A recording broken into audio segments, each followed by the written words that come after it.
Hey solo gamers, thanks for checking out How's It Play Solo. I'm Mac Kern, and today I'm taking a look at Flashpoint Fire Rescue, which is a cooperative game designed to be played by 2 to 6 players.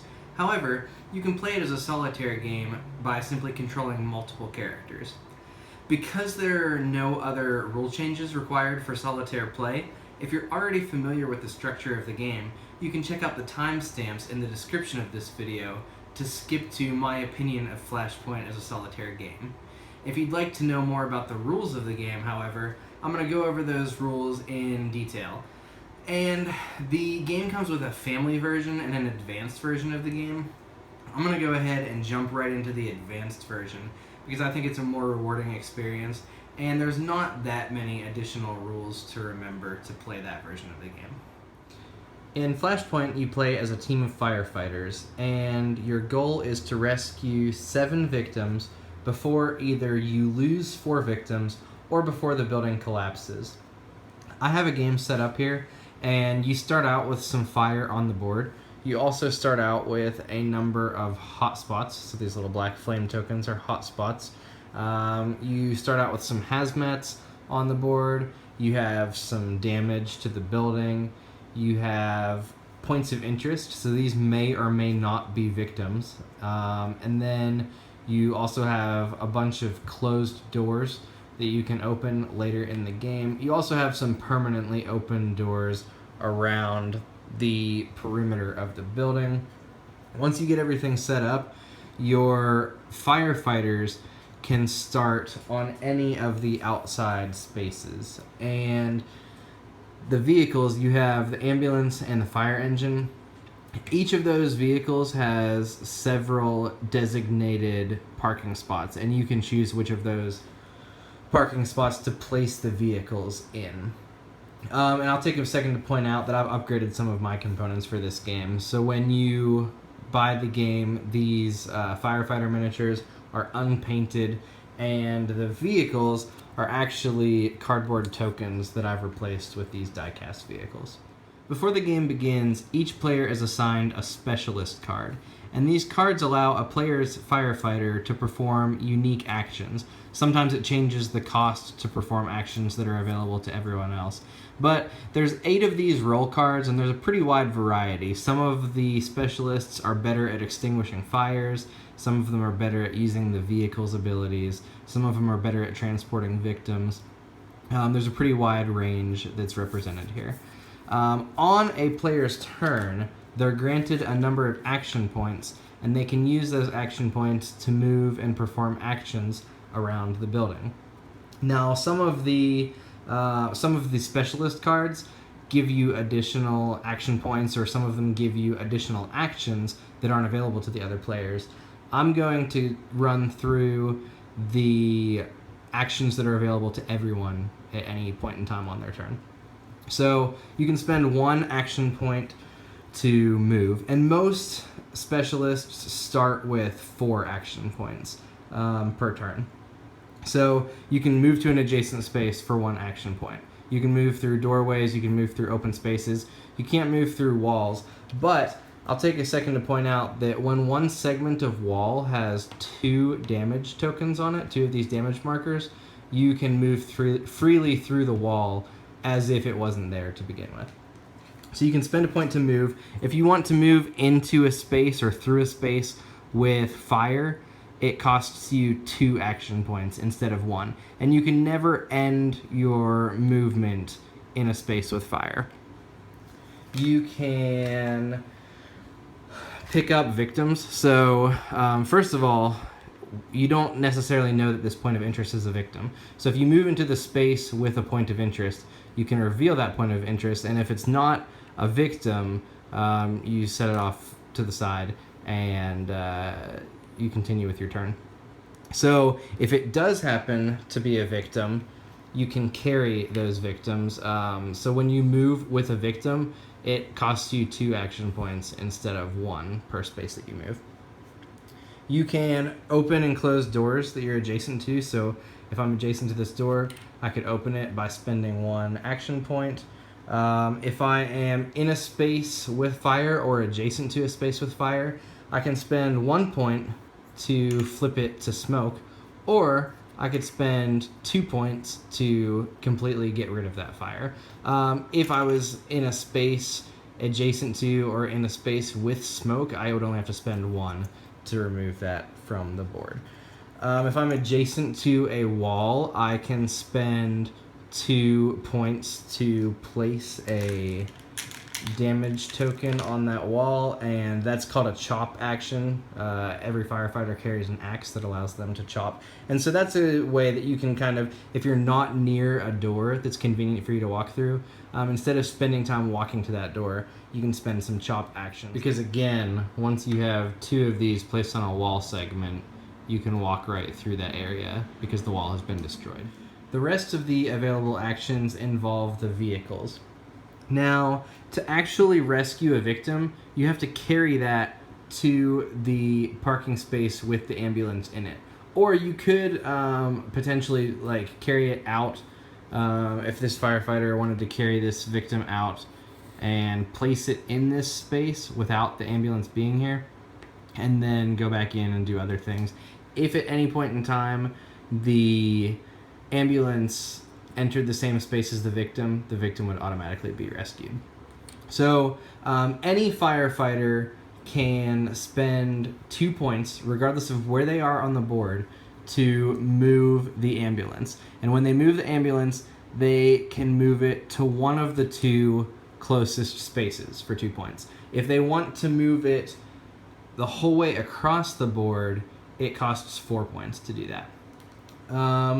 If a firefighter is in the ambulance when someone else uses their radio to move the ambulance for 2 points, that firefighter that's in the ambulance or in the same space as the ambulance has the option to ride with the ambulance for free. So if this firefighter is in the same space as the ambulance and my blue firefighter radios the ambulance over here, that victim would be rescued, and this guy, if he wanted to, would be allowed to ride over to that space for free.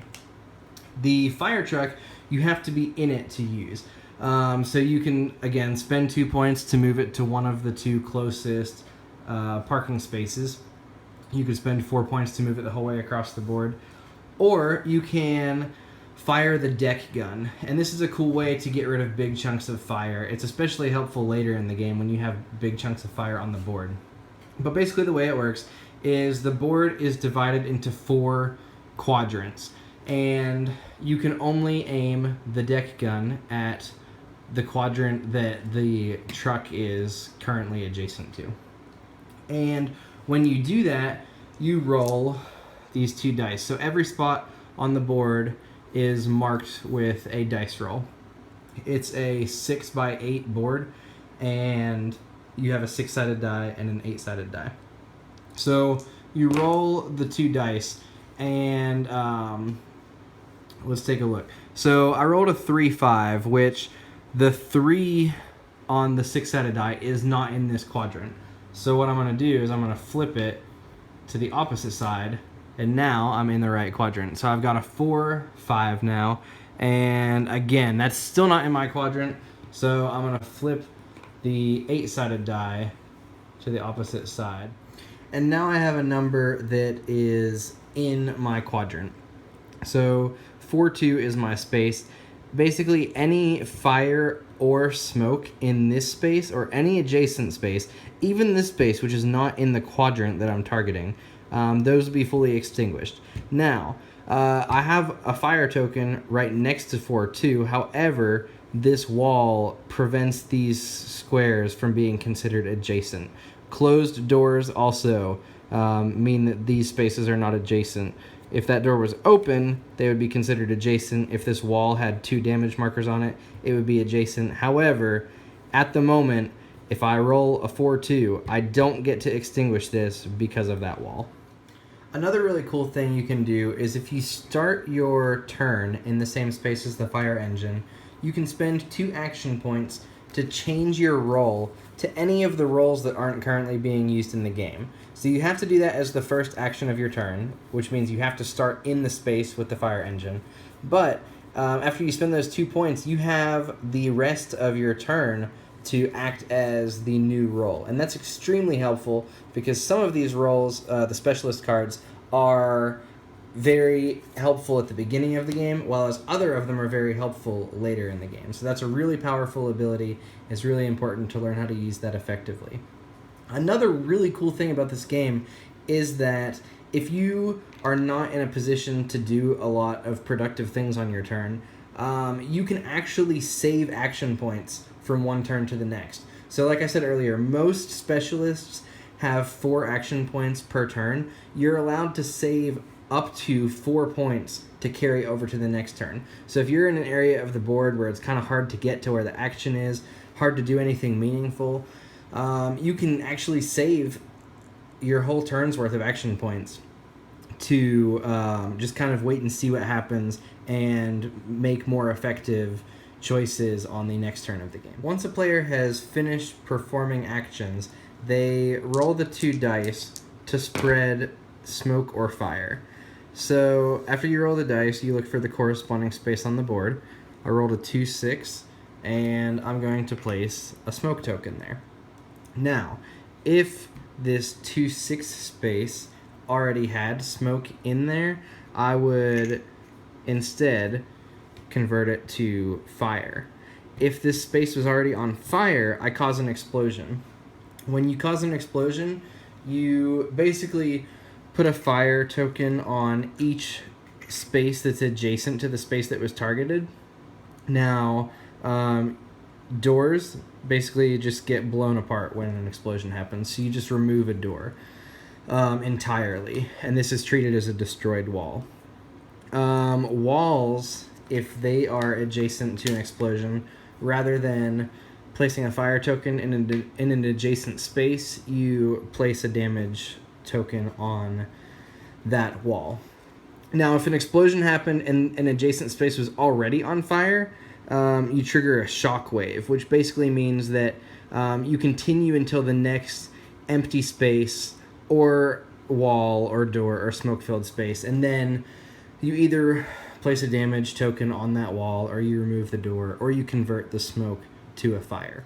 After you've placed the appropriate smoke or fire token on the board, and if there was an explosion after you've resolved the explosion, any smoke that is in a space that's adjacent to a fire gets converted to fire, and that can cause a chain reaction. If you have a series of smoke that's connected, each one will turn into fire. Now, if this number that I rolled targeted a space with a hotspot on it, I would have to roll again to spread the fire even more. If that second space that I rolled was also a hotspot space, you can trigger a chain reaction that way. And when that happens, when you have to roll again due to a hotspot, the final space that you end up targeting gets another hotspot token on it. So you can have a number of additional hotspots added to the board over the course of the game. Now, if one of these hazmat spaces ever catches on fire, that triggers an explosion from where the hazmat was located, and you remove the hazmat token from the board, but you add another hotspot token to the space where the hazmat was.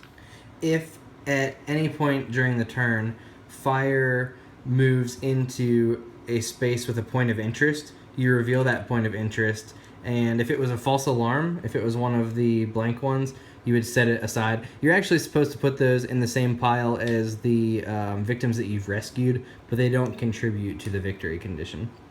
But if there's an actual victim in a space that ends up with fire in it, then that is a lost victim. And again, once you lose 4 victims, you lose the game. If fire ever moves into the same space as a firefighter, that firefighter is knocked down, which means they're automatically transported to the space that the ambulance is parked in. After you've finished advancing the fire, you check to see how many points of interest are located on the board. If there's ever less than 3 at the end of a turn, you roll the dice to place victims until there are 3. So if I roll a 5-4, I'm going to take a point of interest marker and place it on 5-4 if I'm able to. But if that space is on fire, then I follow the arrows on the board until I reach an empty space. So they're not allowed to go in any spaces with fire or smoke. So this tells me to go above, this tells me to go to the right, and this space is clear, so that's where the point of interest is going to be located.